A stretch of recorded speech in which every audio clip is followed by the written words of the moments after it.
Hello and welcome to the Empowered Living Show. This is Lisa Mizels. I am your host tonight, and I'm the founder of Femana.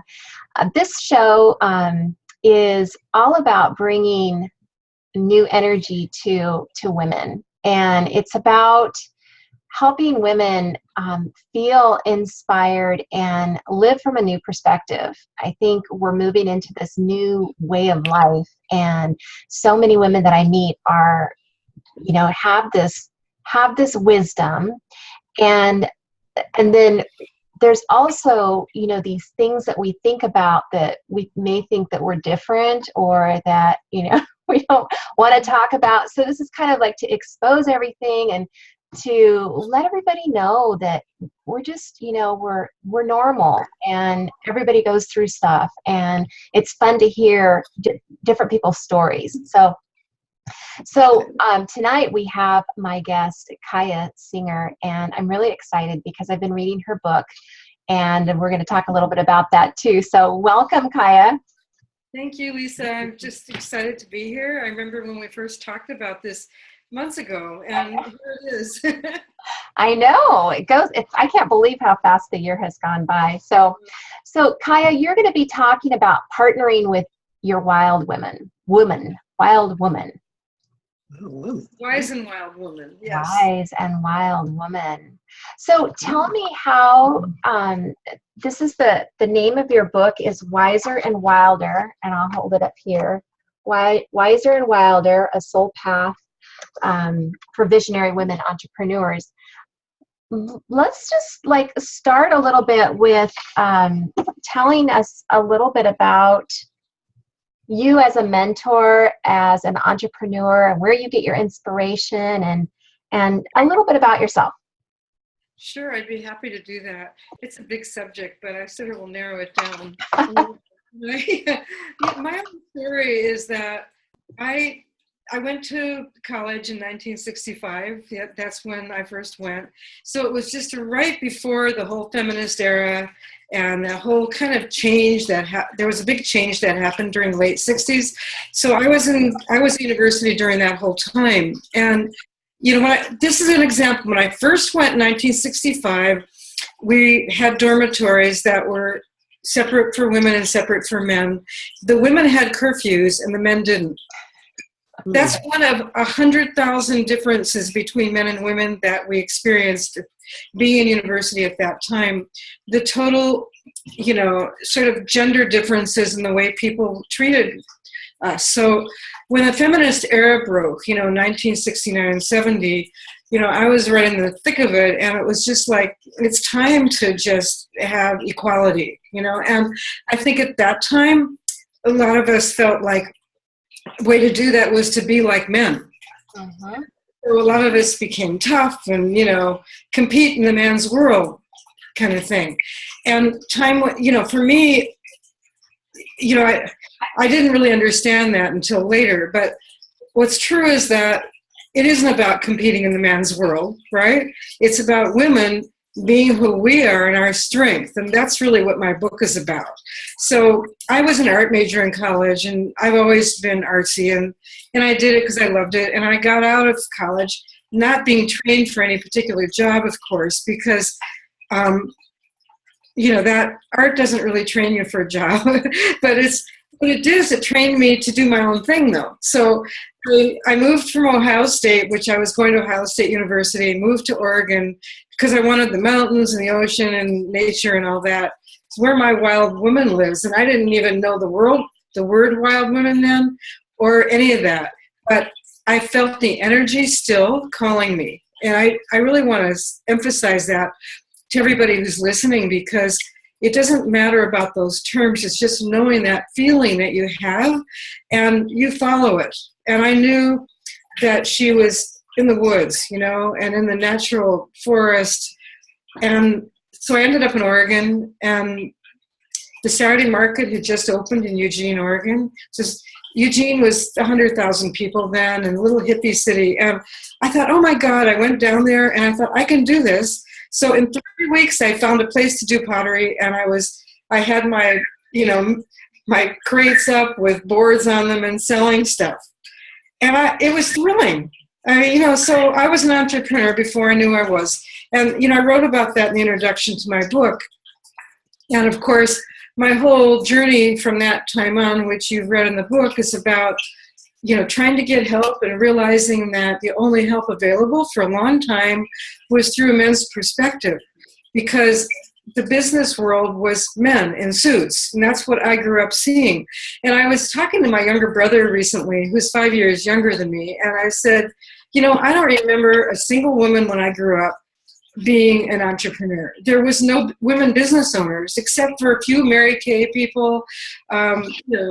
There were women that had jobs like teachers and nurses, until they got married, but nobody owned a business. So I felt like I really learned that later when I tried to get business help. So what I've gone through my own story, and the reason that I've written this book was to really make it easier for other women to really understand that the way women operate is so different than men. And it's not about competing with men. It's about that there's room for both of us. But our skills, our natural, innate who we are, complements who men are, and they're both needed in the world. Yeah, absolutely. Absolutely. And it's like, it's it's being in the flow of who you are. That's right. Yeah. Yeah. And, you talk about, I know, and I read something in your little blurb about your show, and really wanting to help women be less stressed and overwhelmed and feel, stay in that place of health and well-being, right? That's like a lot of your mission. And I feel that when women are aligned with their true way and they access the true innate wisdom that we carry in our wombs, in our veins, then we work in a way that's stress-free. Yeah, you can be effortless. You can be, you could be in the flow and work effortlessly, and it's what you do. It's who you are, right? You don't have to try. It's only when we try to be somebody we're not, right? And I can raise my hand to that, and I've tried that over and over again to be somebody I wasn't, thinking that I had to look a certain way and act a certain way and dress a certain way and have my hair a certain way to be accepted in the business community. And of course, it wasn't true. Right. So I found out that by going through the process. So and still to this day, I did a little talk last week in Seattle, and with a group of women, just like I'm doing now, but it was in person. And there was a couple women there in the group that both said, "Oh my God, I really want to get my business going and really put my vision out to the world, but I feel like I'd have to go to networking groups and wear these polyester clothes and look a certain way." And I thought, well, this is 2016 and women still think that. See, so, you can't assume that everybody has changed all at once. We still have to go through that. We still have a model of the corporate America here of mainly men that are at the top. And we see the magazine pictures and, whatever. And there's that feeling that who we are, the way we are, isn't okay. And, and I intentionally go to these talks and wear clothes that are not like that. Because, first of all, it's not me anyway. Right. But it took me a long time to realize that I had to be myself. And being myself is actually what has helped me to grow a really wildly successful business. I struggled before that. So how did you find yourself? How did you come to that place where you really feel comfortable? And I mean, like, what are a couple steps that you can share? I would be happy to do that. I mean, this is interesting because, my whole mission is to try to help other women so they don't go through the hard thing that I went through. And I think as parents, we try to do that with our kids, and we can't do it 100%. It doesn't work. But I try to talk to people about accessing their inner Crone. Yes. You understand that, right? And I know, Laura, you're nodding too. You get it. And so what really changed for me in terms of that was when I was living in New Zealand for a long time and moved back to the United States. I was 57 when I moved back. And for anybody that's listening that knows anything about astrology, that was like around my second Saturn return, which is all about facing your stuff and, self-responsibility and all that. So here I was coming back to the United States where I thought I never wanted to live again. I was never going to come back. Of course, I came back because my only child was living here. So there's a good reason. But around that age, as I moved to age 60, I started to care less and less about doing things the way I thought I should do them. I became much more comfortable with just being myself and tapping into that inner sight that comes after menopause is over. And so many, nobody told me that would happen, by the way. And I was making the assumption that most women know about that now, but the women that I talked to in Seattle last week didn't either. Nobody had ever told them that. They were all younger than me. And so they were like, really? Because one of them was sort of at the beginning of menopause and she was feeling tired and kind of out of touch with herself and questioning who she was, which is what happens with a lot of women during that time. And in my book, by the way, I don't know if you've gotten to that chapter yet, called Seasons and Cycles. But that chapter, I talk about the 3 stages of women, the maiden, mother, crone, and really bring that into the whole way of understanding who you are in relation to your business. Because not only do you as a personal level are in one stage or the other or in between or whatever, but in your business you are as well, but the way we operate and see the world is different, so part of the mother stage is going through menopause, and at that last part of it is when you don't even know who you are anymore, right? And I came out of it with knowing who I was magnified. It was like, oh my God, not only do I know who I am, it's like, I really get it, what I'm supposed to do now.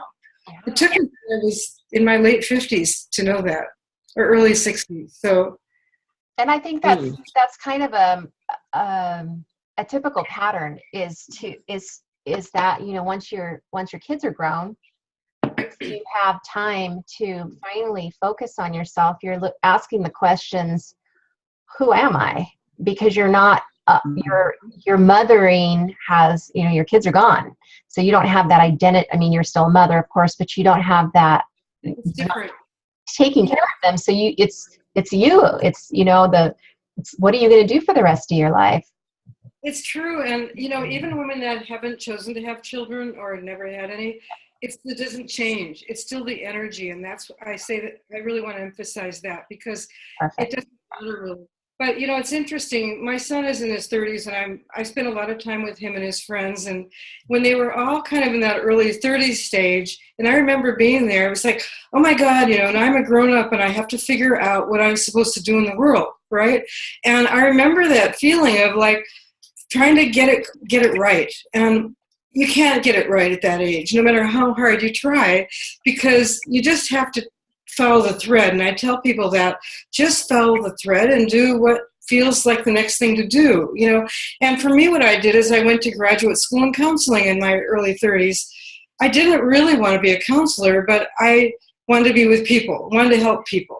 And I thought, well, by the time I get done with the 3 years, I'll get clear what it is that I'm supposed to do. But I didn't. So I did counseling anyway, and I was good at it, but it wasn't the right thing, So here I jump ahead 20 years, and I'm in my late 50s, and I started this business actually while I was still in New Zealand and more in my early 50s, but I didn't do it full time until I came back here and really went for it in my late 50s. And what I discovered was that every single thing I had done from early on, from my first pottery business all the way through, all is part of what I'm doing now. Everything.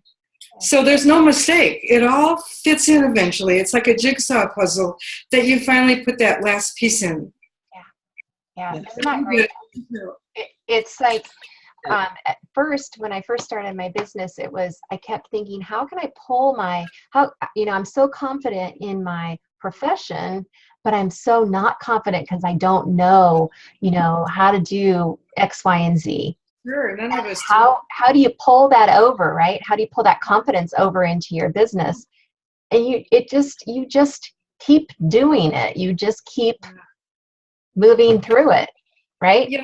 Yes, and in terms of that word confidence, because I love that word, and I use that a lot, and the thing that will help women to be the most confident, it's a real issue for women, confidence. Mm. And if you've read any of the stuff that's been written about that now, you'll read, I'm so bad at accessing things out of my brain in a second, but I read this great book, and it talked about how in situations, like in the corporate world, when there's a project that needs to happen, a man will overly be confident about his ability to do it, even if he doesn't have a clue how to do it.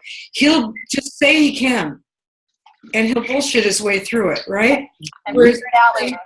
Women will have the skill and really know how to do it, but the self-doubt comes in there, and she'll be like, well, I don't know, so she'll act less confident. So it's sort of a different in our brain chemistry, I think, really. But what helps women to be more confident is to tune in to our wise and wild woman. That's what I talk about. The wise woman is that part of us that lives in our womb, that's sort of the center. And I have that diagram in my book. It's in the book on Soulful Community. It's a little round circle. There's like 3 layers in that. If you can find that page, you can show it to everybody. It's in the chapter of Soulful Community. But right in the center is what I call, your soul partner. And it's the part of you that's with you. No, it's not that one. Keep going. Go through a couple more pages. You'll find this. It's a circle. Here it is. There it is. Perfect. Yeah, thank you. So soul partner right in the center, right? Perfect. Your soul partner is your wise woman. You can put that down now. I think everyone has seen it. Your soul partner is your wise woman, and she's the first partner in your business. She's somebody that's with you 24/7.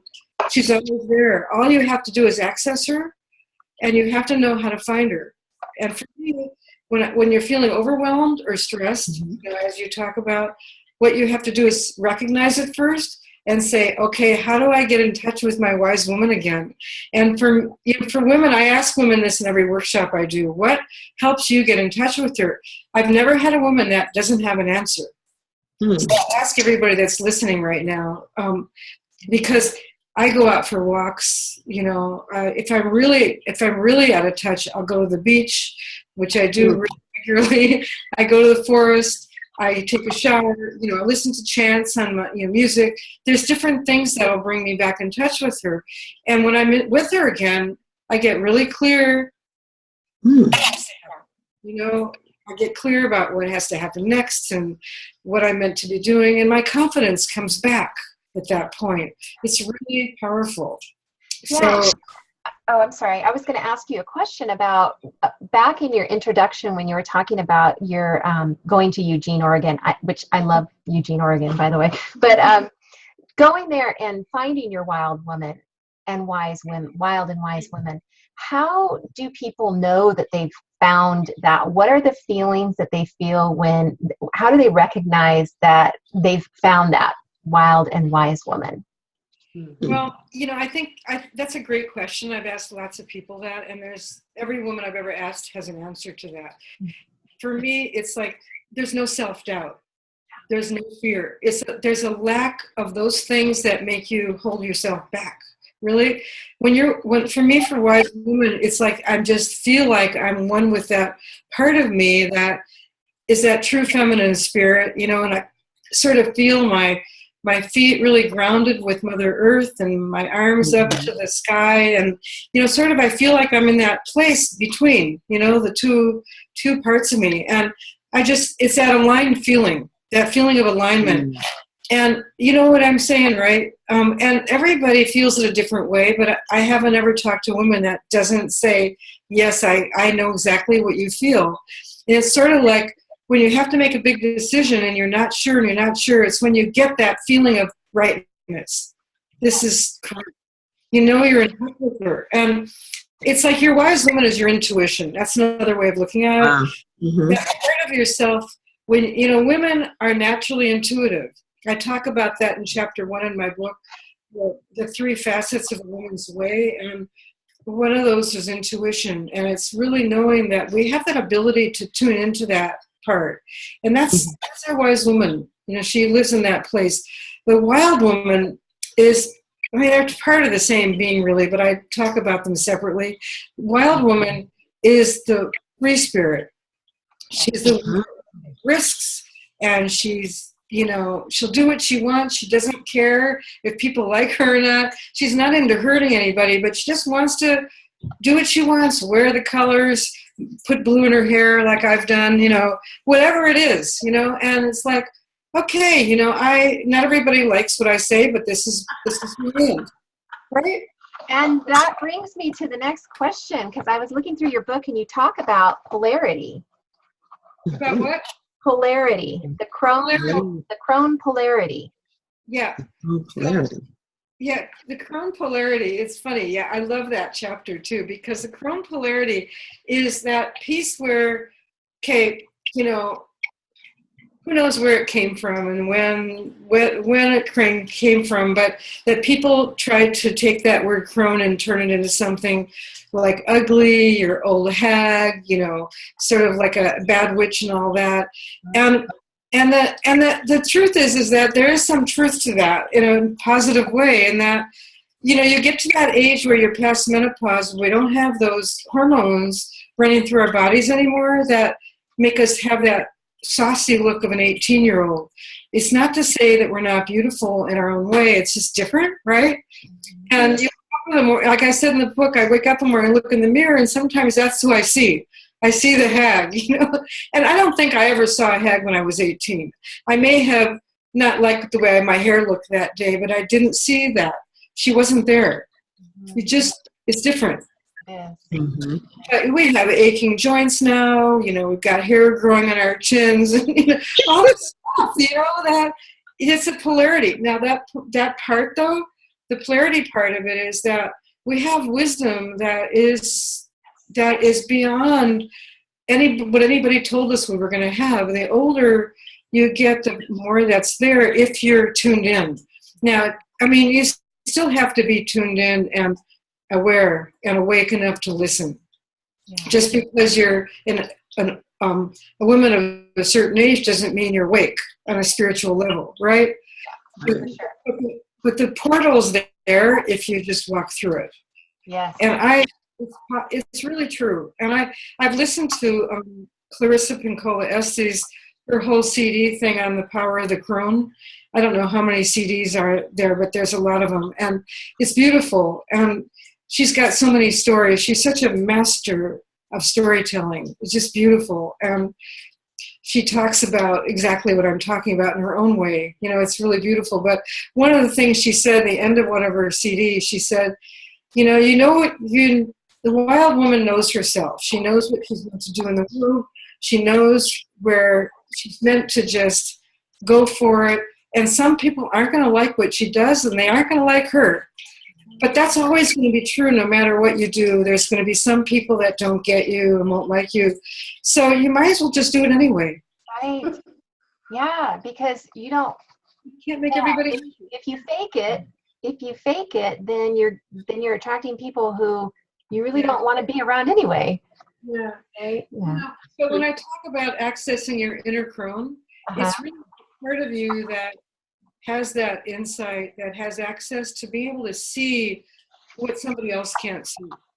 Maybe about themselves. It doesn't mean that you're walking around and telling people, you know, stuff, but you get an overview that you can see a bigger picture of things sometimes. And that's where it comes into a time of your life when you're step into being more of a mentor and just being there as a model and for younger people. You know, I really feel that.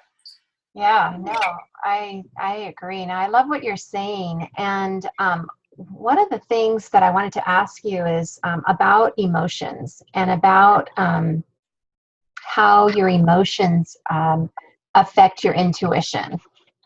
Oh, that's a great question. And I know I write about that in the book too. I think that women often, women, as women, we often get sidetracked in our emotions. If we can go we can have an emotional response to something that we feel like it takes over. You know, not every woman feels that way, but an awful lot do, that, you feel rejected, or you feel like a failure, you feel stupid, and you don't want people to see that about you, and you can just fall apart and feel like, I don't know, have you ever felt like that? I mean, I have so many times, right? It's horrible. Exactly. And yet, it's such a strong feeling when you get into that space, whether it's grief or feeling rejected or feeling stupid or whatever it is. It's just a lot of mixed up emotions that can throw you off if you don't stay in equilibrium, right? So the first thing I say to people is to find their wise woman at that point and really tune in and breathe, because you'll get a message about what to do. Because what you really want to do is transmute that emotion into intuition. Because if you can really have a witness to yourself when you're in that emotional state, so you don't go through what I call a downward spiral where you just have to pull yourself back out of the pit again, that you can be in touch and have a witness, and your wise woman helps you do that. You can see what you weren't seeing before. And that's that heightened awareness and that intuition, which I think as women, and some men, I mean, men have that as well. It's not like it's just women. It's just a feminine trait more. But it's that we can tap into that intuition, and we can, oh my God, I've done that, and I've had amazing epiphanies, and just aha moments. Yeah. After feeling those emotions, like, oh, you see things so much clearer. Oh, that's great. Yeah, that's a really, really good tip. This meeting is going to end pretty soon, so I want to make sure that I tell people about your free gift, because you've got a free gift, and it's called Crone Medicine Tips, Wild Wisdom Tips to Live By, 1 per day for 14 days. This sounds really good. And I have to tell you that these are sections that are taken from my book. So if you haven't read the book yet, this is a good way to get a glimpse at it. You can do this for 14 days. Yeah, no, this is great. And it's at awakeningbusiness.com/wild wisdom tips. And this is going to be on the Empowered Living Facebook page. So just go to the file, and you can watch the replay of this show, and then you can also download the free gift. So, yeah, do you have any last parting words before we go? This has been, thank you so much for coming on. It's been find your tribe. And I tell women this is that it's so important to find other women and find that tribe. And it's part of the reason I do the retreats that I do. I have this Wiser and Wilder retreat that's coming up in October. But finding your tribe wherever you are, that's my last tip. Not everybody can come to my retreat, but you can find your own group wherever you live. And find other women to be with. Yes, and your website is awakeningbusiness.com. Awakeningbusiness.com or kayasinger.com. It goes to the same place. Okay, great. And then if people, are interested in the retreat that's coming up in October, then go to that website, because it looks fantastic. It looks amazing. Yeah, wiserandwilder.com/retreat. Yeah, awesome. Thank you so much for being here. I love learning from you. I love your book. And for anybody that wants to know more, it's Wiser and Wilder by Kaya Singer. So thank you so much. Thanks, you. Lisa. It's lovely being here with you today. Okay. Bye. Bye.